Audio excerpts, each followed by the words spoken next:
All right, ladies and gentlemen, welcome back to the channel again. Thank you all so much for coming over now. I said this before.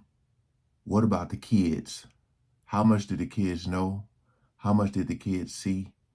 Because I feel like, a lot of them may have witnessed a lot, especially the one that made the song, King Combs, Christian Combs, made the song about the feds not knowing that they bought the house right next door. It's weird, crazy.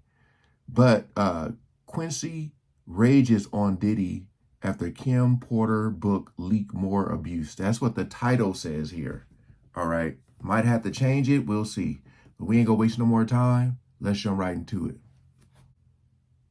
Honey, word on the street is that Kim Porter's children, Quincy and the twins, have been reading the reports about Kim Porter, and they have obviously seen everything that has been said about their mom. And with the excerpts from Kim's alleged book making rounds, Quincy is reportedly raging on Diddy, and he specifically wants an inquiry to be done about what really happened to his mother. And of course, I had to celebrate with my beautiful mother. Yes, finale was amazing. Finale. Thank you for having me. Y'all, for those who are not aware, Quincy's biological father, Albie Shore, already said that he is working on a documentary that is going to turn heads.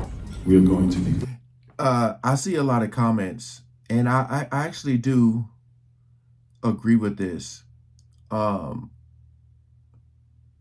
They should do this on the low. Because it's like if people catch wind of them either writing a book or doing a documentary, they might try to take them out. So maybe they should just do it on the low and then just boom, out of nowhere, release it. You know what I mean? Or at least when it's done, then talk about it. But like, don't let it not be finished and then you bring it up. I agree with y'all. The Albie Shore life story.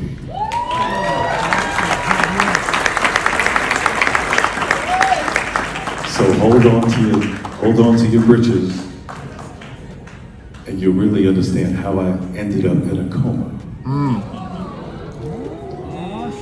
You're really gonna need to call Homeland Security. And when Diddy's houses were raided, Albie told Quincy to come back home when he captioned a photo with Quincy, #letter to my son, come home. The door is wide open. You're safe here, son. I love you, Pops, you're biological. Well, at first, fans were a bit skeptical about Albie Shore's intentions, especially since Quincy previously wrote an open letter scolding Albie for not being in his life growing up and even questioned the importance of a biological relationship. Part of his open letter read, as far as my biological father goes, the spitting image is all I have taken from him. Throughout most of my life, I've always wondered about him, where he was, what was he doing, and most importantly, was he even thinking about me? The absence of my father has given me a better understanding of what type of man I am going to be. I am grateful for my mom's love, support, guidance, and for her strength. Well, reportedly, now that there's all these details about what happened to Kim, Quincy is seeing Diddy for who he really is, and the excerpts from the book have allegedly turned his head even further. Based on what sources said, Quincy may be even willing to contribute to Albie's documentary. Okay, about the book, I know that Kim's close friend Ebony Electra recently took to IG to claim that Kim had no plans to publish the book before her in 2018. Ebony was like, I'm gonna say this as loud as I can. Kim Porter never drafted nor wrote a book, memoir, or manuscript. Quick lesson, allegedly means when something is said to be true but has not been proved. She then continued and called out journalists, saying, credible journalists use this word every day to maintain their integrity and value while reporting news. However, people will go to great lengths to achieve fame and notoriety, most times to the detriment of others. According to Ebony, all the reports about any book are just blatant lies, and she urged people to not believe the lies when people say, I have the manuscript. In the caption, she also wrote, there is no book. There never was. Several people continue to speak about and spread blatant lies regarding this mystery. Kind of sound like, I don't know. I mean, they said friend, but like, I don't know, this sounds kind of weird, right? Wonder if somebody got to her. manuscript as if it were true. People, it's not. Kim would never do such a thing, and that's the honest to God truth. God knows the truth, and so does she. As for me, I couldn't have another person call my phone or send me a text about this without clearing the air. Any negative feedback or comments on this post will receive no response except God bless you. The truth is the truth. Be blessed. I don't know, Ebony, you seem to be the only one saying that there's no book. And to a lot of people, the fact that she is apparently Diddy's cousin makes her less credible than other people.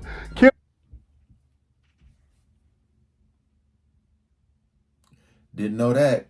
Breaking news to me. Diddy's cousin? Yeah. Forget about it. Probably told all that book. You understand? That up and got missing the day she died. Fans are saying that since Ebony is Diddy's cousin, Kim knew better than to tell her about writing a book about Diddy. We even have people saying that Diddy has probably paid her to say that the book doesn't exist. Boom. And since she was one of Kim's closest friends, a lot of people would believe her. Well, I got the excerpts from the pages of the alleged book, and boy, is it messy. So messy that we have sources claiming that the leaked book has Quincy raging on Diddy. Anyway, in chapter 1 of the alleged book, Kim wrote about how Diddy's jealousy and short fuse made her walk on eggshells, and recalled one instance where he allegedly sent her to the hospital after she received some flowers. In the excerpt, she says, Sean yelled, "No, so who the F are they from?" I was bewildered, and I told him honestly, I don't know, probably just a fan. He threw the attached card at me. I picked it up to read it. Sean, he so hard I ground. Sean yelled, "Who the F were you with the other night?" I looked down at the card that was lying next to me, and it read, "The other night was amazing. We must do it again." Based on the book, when Kim tried to explain to Diddy who the flowers were from, he threw the flowers at her and said, "That's not how this works." You see how much you have to bleep out or blur out? That's what I be talking about, because I be reacting to stuff, and I say, I might have to trim this, but I'll leave the original video. And some people were like, what was it that they were talking about? You can't say certain words on here, man. You can't. But again, you can see somebody doing some wild, crazy stuff, but you can't say certain words. It's weird.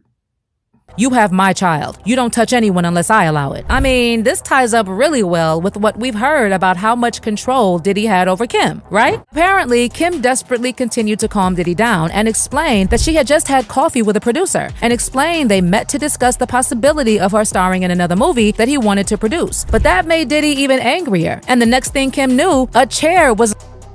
Typical Diddy. The excerpt then goes on to explain what happened next, and I quote, "I pleaded with him, 'Sean, please.' He yelled at me, 'What?' I tried my best to calm him down. He probably didn't know. It didn't come up. You are publicly dating someone else." So he screamed at me, and it somehow seemed even more intense. "So you didn't tell him back off?" "Sean, I didn't." And then out of nowhere, chair. I don't remember anything after that until I woke up in a hospital room. My arm was in a cast hanging from a sling. My eyebrow was in immense pain, as was my lip. As I came to, the first face I saw was of the man that put me here. Kim then continued and wrote in the memoir that Diddy apologized and told her that he didn't know what came over him, but she was afraid for her safety because they were in a private hospital room and no one would hear her even if she screamed like her life depended on it. And as she lay in the hospital bed, Diddy allegedly said, "I was just so jealous. You know how I am. I'm sorry. Baby, I promise I'll never put my again. I swear." She also said that she was concerned Diddy would lie and say she had been in a car accident and that people would believe him because he's a kingpin. In the book, Kim said that Diddy spent the next 6 months helping her heal and working his way back into her life and into her bed. Baby, things only got worse from there until she died of what was concluded to be pneumonia. And I won't even go into the details of all the things that didn't make sense about her death. We've been through that a bunch of times. Allegedly, the book also has details of how Cassie let herself be flaunted in Kim's face and laughed at how Diddy was mistreating Kim in her own home. Remember when Kim's friend Cola Booth was talking about this situation and people said it was BS? First of all, Cola wrote in a tweet, "This Diddy thing is not a surprise, but it makes me remember the horrible way he treated my friend Kim Porter and how I've always silently held him responsible for her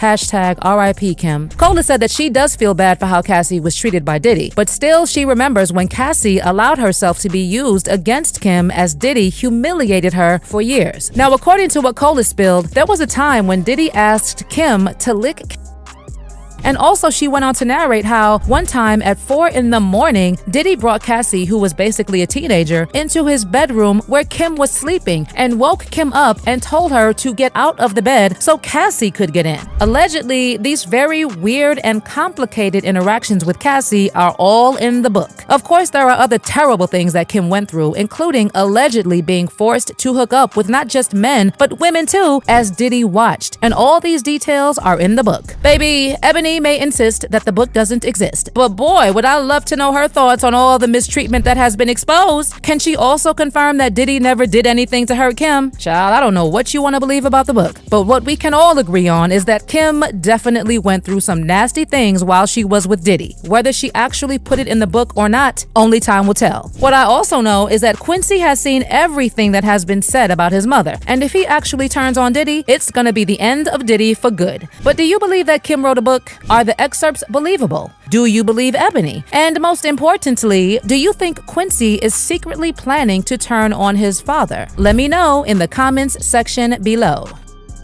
You know, the question is, will we ever get access to it? You know, could be so much damning evidence in there against Diddy. But, you know, I'm at the point now that Diddy will go to jail if they want him to.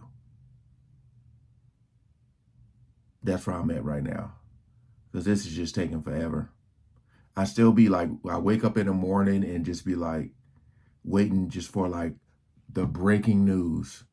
It ain't happened yet, but my confidence is getting low. It's getting real low, but we'll see. Like I said, when you're a child and you're around all that stuff, you know, and Diddy having that money can give them that hush money, don't say nothing.